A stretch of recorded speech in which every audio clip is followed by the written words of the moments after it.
Welcome to the A Bit of AI show with your hosts, Henk and Amy.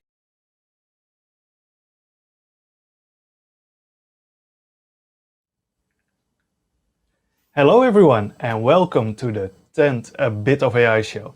My name is Henk Boelman and I'm a white male with brown hair wearing glasses and a maroon shirt. Hi Amy, good morning. Good morning, good morning. Hi, my name's Amy. I am a female with blonde hair and I'm wearing a short-sleeved black dress today. Really excited for our 10th episode. Also, we did just have a discussion backstage whether Hank's shirt is maroon or whether it is burgundy. So yeah, feel free to put in the chat what you think it is. I disagreed. And I never heard of that last color. I know, neither had our guests, so who knows? I'm probably just making it up. Yeah, let's see. So once again, everyone, welcome to the 10th A Bit of AI show. And this show is all about the story from the people behind AI. In our job, like Amy and my job, we meet many people around the globe and realize that there are so many different skilled people involved in creating an AI solution. From pre-sales and consultancy to creating the deep neural networks itself, and also very important, running them in production. And in this show, we invite people from all over the world that are professionals in the AI space to have a chat and talk about what they do during the week. And this is the 10th episode, and we couldn't be more excited to start talking with our guest and learn what it is all about. In this show, we have two items.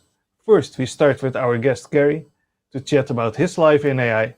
And finally, we dive into an AI Learn Challenge of the week. And as always, everything is available on our website, abitofai.show. And don't forget, if you join us, or this is the first time that you're joining us, we have something called the A Bit of AI Cafe. In the cafe, you can come and speak with myself and Henk after the show, or I'm pretty sure you're going to want to talk to our guest. So yeah, join us in 30 minutes after the show, where we can have a good chat. We share links, we share screens and demos and all sorts. So definitely come along. It's aka.ms/abitofai-cafe. Perfect. So let's not waste any time and invite Gary to the screen. Hello. Good morning, Gary. Good morning. How are you? I'm joining you with a maroon jacket on, so it's good to be here. Welcome, Gary. Welcome. Myself and Hank, we know Gary very, very well. But Gary, please introduce yourself to our wonderful attendees that are watching. Great. Yeah, sure. Thanks for having me. My name is Gary Pretty, and I'm a program manager working at Microsoft on the conversational AI team. So we build products like Bot Framework SDK and Bot Framework Composer for building conversational applications. Wonderful. So yeah, in the engineering team, building the tools that we see and use on a daily basis, which is really exciting. I've been working with you quite closely on some of the Bot Framework Composer stuff. Great experience and really, really exciting for what else is coming as well, which is great. But Gary, first of all, we want to hear a bit about you and actually your day job, because I think we hear a lot, especially in some of Microsoft's sort of first-party conferences, the words program manager, software engineer, product owner, stuff like that. But what does it mean? What does it look like on a daily basis? So all jobs are different daily, but what does the average day in your life look like? Sure. Yeah. Well, being a PM, a Microsoft program manager, can vary from team to team. But largely, one common theme that tends to run through most program managers' jobs is the fact that we are here to advocate for and to help to plan product features and product roadmap. So we will meet with customers to try and understand customer requirements. We will use the product ourselves to try and understand where the pain points are. And so our day can be extremely varied. So, let's take an average day for me, and where I can take, potentially a day this week. I'll wake up today and I'll be doing this with your good selves. In more normal times, I could be out speaking in person, because it's our responsibility as program managers, as well as other people on the team, to be out there advocating for our products and our features, and making sure that people know about the latest and greatest in what we're doing, and meeting our end customers.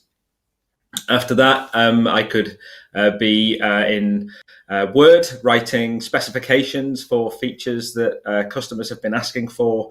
We're in a cycle of planning is coming up for our sort of post-build work, and so I'll be deep in spec writing along with my colleagues, planning features that you'll see in 3, 6, 9 months time, where we'll start out fairly high level, and then we'll sort of we have to work cross disciplines. So we'll work with our design teams, our engineering teams, and we tend to have counterparts on each of those, certainly in my team.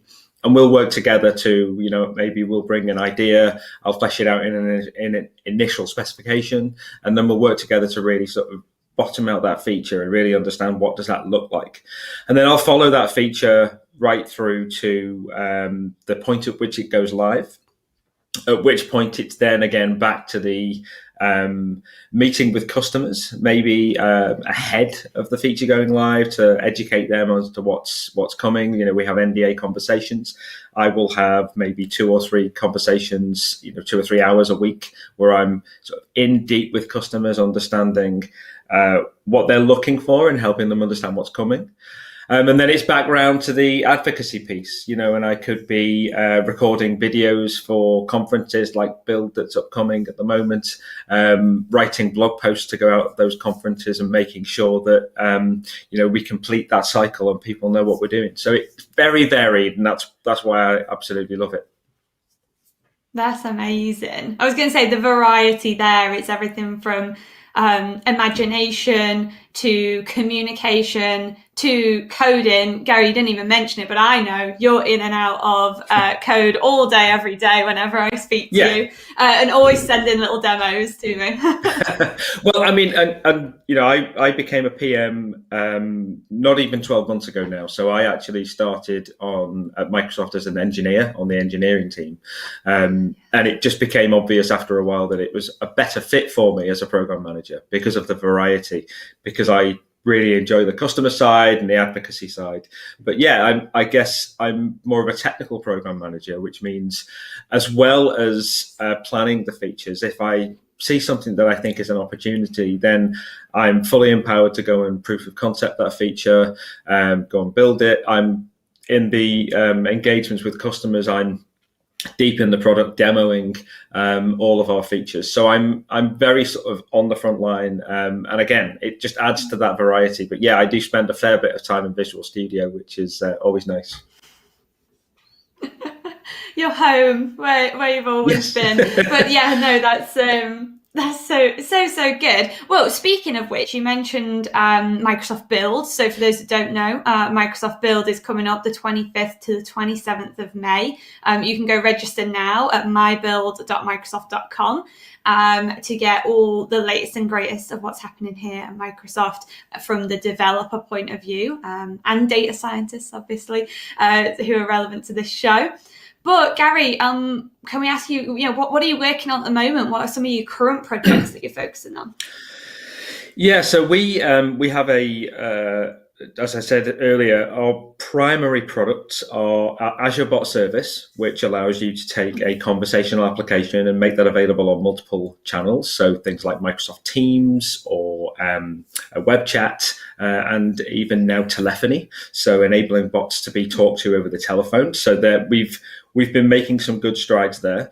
And then supporting Azure Bot Service, we have the Bot Framework SDK, which is the SDK that lets you build these applications. And then on top of the SDK, we have Bot Framework Composer, which is our visual authoring IDE for bots. And we've spent the last 6 months driving a lot of change into these products and a lot of improvements. And I think folks are going to be really happy with them if they've used the products before. We've got a release coming up for build over the next few weeks, and you'll see a lot of change where we've really tried to make sure that we have the getting started experience and the ability for folks who are new to the products, enable them to get started quicker than ever before. Integrating our Azure portal with our tooling deeply, but also with a very big focus on even people who've been using the product day in, day out for 12 months. We've been listening to where are the friction points? What's your feedback? Like, where can we help you get even more productive? And we've put a lot of effort into improving the authoring experience, the testing experience, adding integrated testing in our last release just a few weeks ago, so that you don't always have to jump out into external testing tools like the bot framework emulator. So there's been a huge focus on that, and I'm excited to see what people think. That all of that should be available, as I say, over the next couple of weeks. Do you sometimes get that, like, when you're a kid and you had a birthday party and you're like, I hope people turn up? Like, is it that kind of feeling when you've worked so hard on something and then you're like, I hope people like it? Yeah, it's funny. It's funny because externally, so I joined Microsoft about 18 months ago, and prior to that, I used to watch builds every year.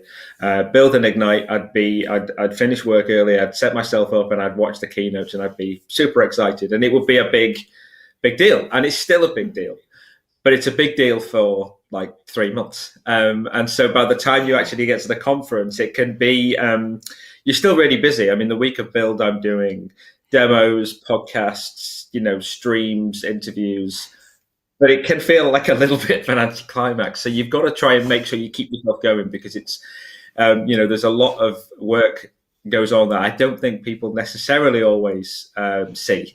There's hundreds of people working on individual products, driving them for build. So, but no, I'm really excited. It is always nerve-wracking to put features in people's hands and find out whether or not you've done the right thing. If you haven't, that's fine. We can change direction, but you always hope that you've hit the nail on the head, right? So,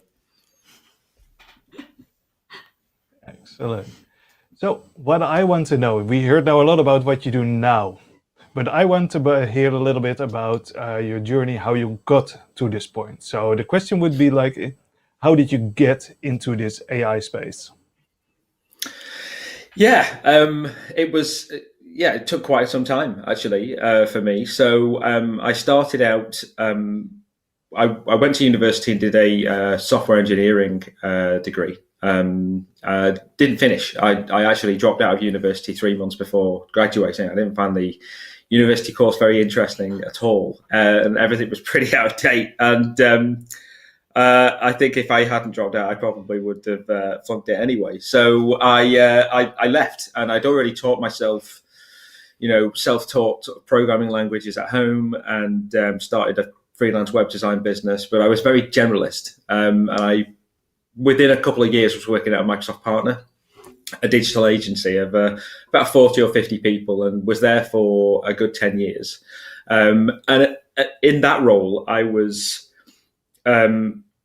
primarily a web developer, but it's where I really got my taste for the variety, because because it's a small company, I ended up being, consultant and helping with the marketing and being out there selling and working with the customers and doing the development, and then later on leading on projects.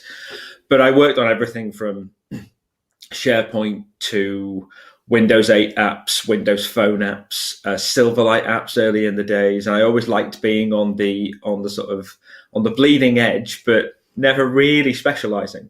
And then in 2016, I was sat watching the Build keynote, and they came out on stage and announced Microsoft Bot Framework.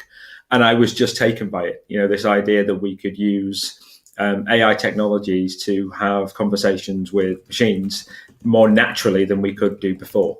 And I just decided, okay, this is it. this is the thing I'm going to specialize in. And I set myself a goal. I'd always liked the MVP program, the Most Valuable Professional program from Microsoft, but I was never specialist enough to be in it. I used to run community events, but was never specialist enough to be an MVP. It was something I always had aspired to. So I set myself a goal of, I'd love to be in that program within 12 months. And luckily, I had some great advocates at Microsoft as well, who I knew from my time, and some good friends in the community, and managed to do that. And then that was it. I just specialized in this technology, still doing all the selling and marketing and working across the business. Started a GitHub project on the bot framework community, which then got noticed by the team at Microsoft, which meant I got to know them.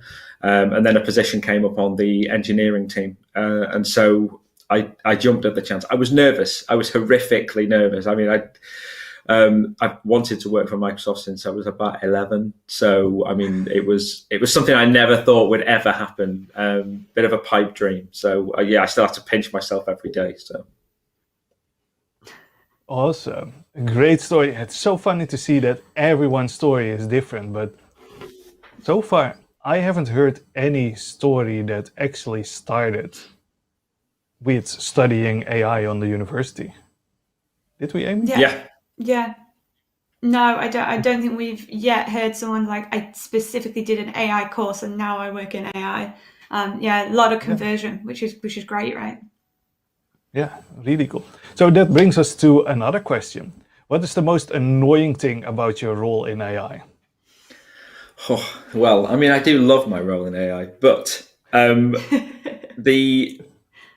think the most annoying thing is, as I said, I work a lot with customers, and that they can be internal customers. Like, we support products at Microsoft like Power Virtual Agents and Microsoft HealthBot and Teams, right through to enterprises or even individual users who are coming to us on GitHub, and they're individual developers who are building a project, and everybody wants certain features, right? And it's great when there's a consensus and everybody's asking for integrated testing, and you can go and deliver that, and then you put it out there and everyone's like, yay, you've put integrated testing in, that's amazing. And I think the other end of the spectrum, though, is the most frustrating thing is when you have to say no,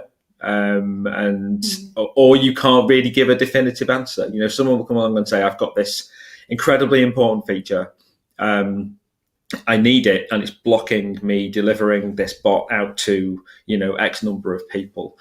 And we will always, as PMs or people on the team, engineers, try and say, okay, does this apply to a broader set of people? Where does this sit in our priority list? We have hundreds of feature requests that we have to go through. And you always try and fit it in, even if you have to say, yes, we should be able to do this, but it's going to be in 9 months. But sometimes you have to say, no, we're really sorry, this feature is pretty niche, and we'll work with that person to understand how they can potentially work around it. But as a program manager, I think my most core instinct is to make the customer as happy as possible and the end user as happy as possible. And sometimes not being able to do that straight away, at least, is frustrating. That's such a good one, and actually not something we've had already, which is great. So and applies to everyone's role. Like, saying no is hard, but sometimes you have to say no because there's not enough hours in the day and stuff like that as well. Do you know what I mean? Yeah. To get everything done, and it's disappointing, but it's a great answer to that question. Actually, I think the one thing I would add as well is the managing the expectations of people when it comes to AI. For an AI specific answer here would be, people expect when you say we've got this intelligent bot, they think it's going to be like HAL, right? Or it's like some super intelligent thing that's going to learn on its own. That's it. You just let it off it goes into the wild, and it just does its own thing. And I mean, we're improving all the time, but we're nowhere near that yet. And so sometimes actually seeing managing people's and tempering people's expectations is interesting as well. Yeah, no, great answer. Wonderful. Well, thank you so much for sharing a little bit about kind of what you're doing, what you're excited about, and also how you got into the space that you are. I think it'll be inspiring for lots of different people to see that sort of progression. Up next is our quickfire round. So, Gary, welcome to the quickfire round number one. The quickfire round consists of 6 questions. Myself and Henk will alternate. And what we want you to do is, when we ask you a question, to just come up with the first answer that comes into your head. These are all questions that you'll probably have kind of dealt with. So there'll be something hopefully that comes up for you. If there isn't, that also tells us something as well. So it's okay to say, actually, I don't have an answer for that, because that shows the variety for us too. Okay, so let me start with the first question. We'll ease you in gently here, Gary. And the first question is, what was your first programming language? Turbo Pascal. Wow. Okay. Did we have Pascal before, Henk? I feel. Did someone say Pascal? Was Terry? Did Terry say Pascal? No. No, Terry said PHP. PHP, wasn't it? Yeah. Pascal, good one. Very nice. Yeah. I also learned Pascal on my first programming jobs and school. No. It was very popular. Yeah. Yeah. So, what programming language did you use last? C#. That's pretty much what I use all the time. And I'm very, very C# heavy. I love C#. Nice. That's what we like to hear. Cool. Next question. We're going to change tact a little bit. So this is all about learning. So what was the last thing you learnt in AI? Sort of no more than one sentence, if possible. Wow. I've been doing a lot recently with our speech stack. So we've been doing a lot with telephony. So understanding our text-to-speech and speech-to-text capabilities and how that stack works. Very nice. All right. What's your favorite event on the AI calendar? I love Microsoft Build. I think it's my favorite event, and I know I'm biased, but I love it, and I can't wait for it to be in person again. That's the one thing I'm missing. So, yeah, but Build 100%. I know it's an exciting conference, isn't it? Wonderful. So the next question is a bit about skilling. So I know we all have a laundry list of things that we want to look into. So what area of AI is at top of your skilling list next? For a while, I've wanted to actually get into and understand better machine learning, because I use a lot of cognitive services and sort of ready-made AI services, if you like. I would love to understand more under the covers, like how it works, when I have the time. That would be on my list. When I have the time. When someone creates a 26-hour day, yeah? Yes, exactly. Yeah. So yeah, this question might not be relevant, but you might have a good answer to it. So what training framework did you use last?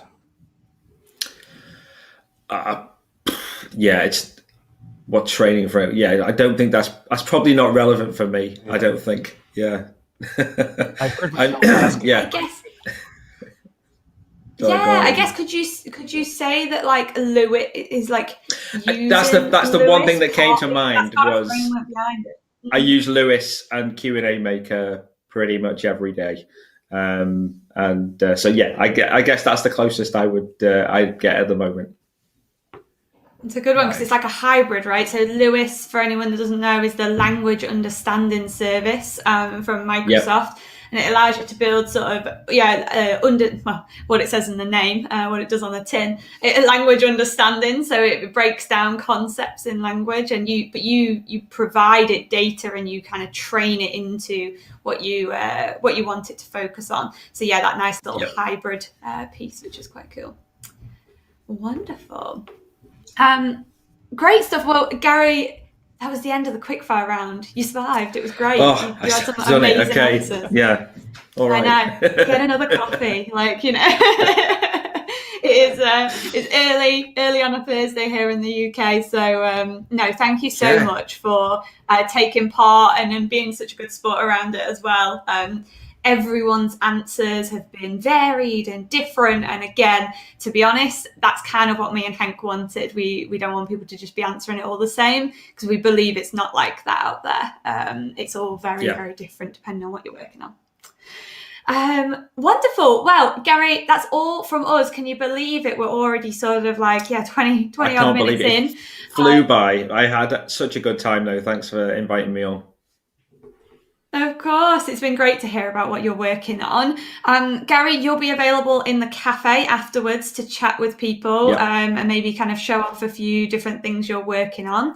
So as I mentioned, if you want to chat with me, Henk, Gary, after the show, go to aka.ms/a-bit-of-ai-cafe. And you can get there. Also, we tend to post that link in the chat just now so that you have that available. But Gary, thank you so much for joining us, and we'll see you in the cafe. Wonderful. See you there. Thanks. Thank you. Cool. So now it's time for our Learn modules of the week. What did you pick, Amy? Oh, this one was an easy one, but I've kind of put something in there that I actually need to go through myself. So this was a kind of added into my skilling list. We're going to be focusing all on conversational AI this week. And because Gary works on our Bot Framework Composer team, I've popped in a module there that's create a bot with Bot Framework Composer so that you can go in, get started, and sort of figure out that environment. If you do that and then attend build, you'll be able to see what's happening with the latest and greatest, which will be exciting. The second module I picked up was one called Discover Microsoft Guidelines for Responsible Conversational AI Development. So thinking about that responsible AI piece, you are building an agent that talks with people. How can you design that? How can you be transparent about the fact that it is a chatbot? How can you do things like human handoff and all that great stuff? So if you want to learn a little bit more about that, we have a Cloud Skills Challenge for you at aka.ms/a-bit-of-ai-learn. Have you done those modules, Henk? No, I absolutely have to do them. So I'm going to do the Cloud Skills Challenge. So thank you. Go and do our own Cloud Skills Challenge this week. So that's exciting. With just a few minutes left, we just want to say thank you so much for joining us today. And we really, really hope you've enjoyed the show. If you're regular and you come along every week, you know this is every Thursday, 10 a.m. CET. And check out your time zone. We have that available on the website at abitofai.show. Do come and join us in the abitofai.cafe. Join us as a bit of AI cafe after the show at aka.ms/a-bit-of-ai-cafe. If you want to check out anything regarding this episode and any of our previous ones, you can go and watch it at abitofai.show. And with that, all we've got left is say thank you so much for watching A Bit of AI show with Henk and Amy. Thank you.